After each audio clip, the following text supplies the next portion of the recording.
अस्सलामुअलैकुम बच्चों, आज हम फोर्थ क्लास के उर्दू से पढ़ेंगे दरख्त की पुकार। इसके मशकी सवाल हैं, मशकी सवालात हम इसके करेंगे। शाबाश, टॉपिक है हमारा दरख्त की पुकार।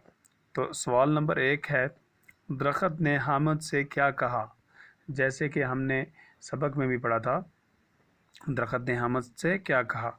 तो आप इसका जवाब इस तरह लिखेंगे, दरख्त ने हामिद से कहा कि क्या आप मेरे दोस्त बनोगे। यानी कि दरख्त ने हामिद से क्या कहा, सवाल पूछ रहा है, इसका जवाब आप लिखेंगे, दरख्त ने हामिद से कहा कि क्या आप मेरे दोस्त बनोगे। सवाल नंबर 2 है, हामिद ने किस तरह दरख्त की मदद की।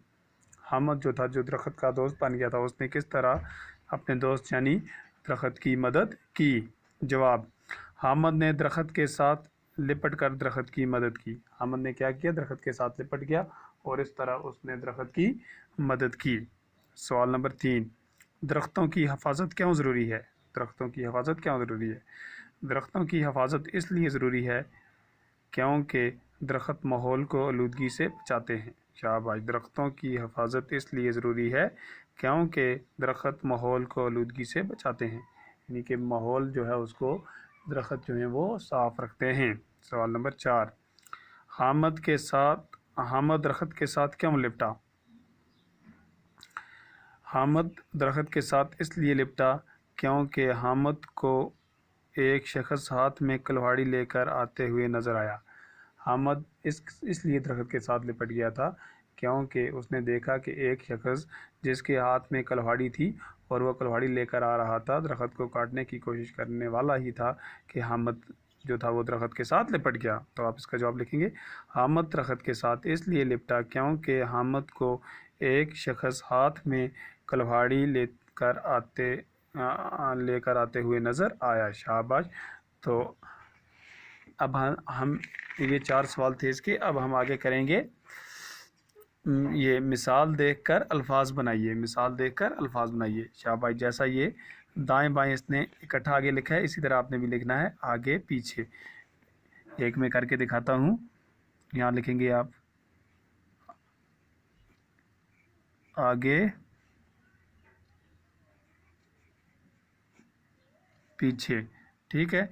इसी तरह दूसरा भी ऊपर नीचे इसी तरह लिखेंगे आप, सीधे साधे लिखेंगे इसी तरह, नीले पीले इसी तरह लिखेंगे। फिर नीचे है, नोटबुक पर लिखिए। ये अपनी कॉपी पर लिखेंगे आप।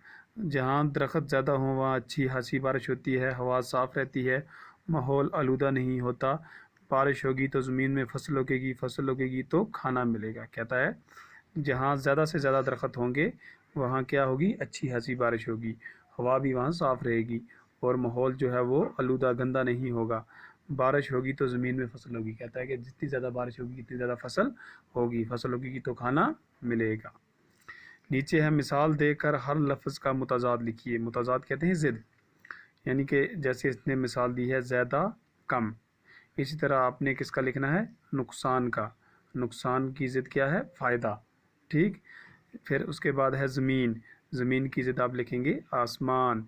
फिर है खुश, खुश का लिखेंगे आप गम। उसके बाद है सही, सही का लिखेंगे आप गलत, ठीक है। आगे है, कालम अल्फ़ बे और जीम में दर्ज अल्फाज और जुमलों को मिलाकर सही लिखिए। शाबाश, जैसे है अल्फ़ में दरख्तों, बे में है से, जीम है लकड़ी हासिल होती है, मवेशियों के लिए चारा हासिल होता है, मेवे हासिल होते हैं। इस तरह आप लिखेंगे, दरख्तों से लकड़ी हासिल होती है। एक जुमला ये बनाएंगे, दरख्तों से मवेशियों के लिए चारा हासिल होता है। दूसरा ये, दरख्तों से मेवे हासिल होते हैं, ठीक है। तो ये थे हमारा सबक दरख्त की पुकार जो हमने पूरा किया। अब आगे जंगलात के फ़ायदे अनुमान के तहत 10 जुमले लिखिए। जंगलात के फ़ायदे, जंगल के क्या क्या फ़ायदे हैं, ये आप घर में इसके 10-10 जुमले अपनी कॉपी पर लिखेंगे।